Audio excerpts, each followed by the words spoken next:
Subscribe करें Avadhnama news. Subscribe button पर click करें, फिर राइट साइड में बने बेल पर भी क्लिक करें ताकि आपको हमारे वीडियोस की नोटिफिकेशन मिलती रहे। इंटरनेशनल वुमेन्स डे के अवसर पर अवधनामा द्वारा आयोजित एवं रोजीज पैराडाइज द्वारा प्रायोजित खतीजा डे के प्रोग्राम में जस्टिस शबीहुल हसनैन एवं इंटीग्रल यूनिवर्सिटी के चांसलर प्रोफेसर सैयद वसीम अख्तर ने अपनी अपनी फील्ड में उत्कृष्ट कार्य करने वाली महिलाओं को द एसेंशियल वुमेन अवार्ड से सम्मानित किया।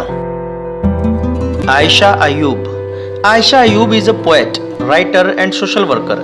She is the founder of Mukhatib Foundation that works for revival of Urdu language through means of workshops, poetry events, seminars and plays. She is an active member of Shoulder to Shoulder, a non-profit organization that works for communal harmony in India.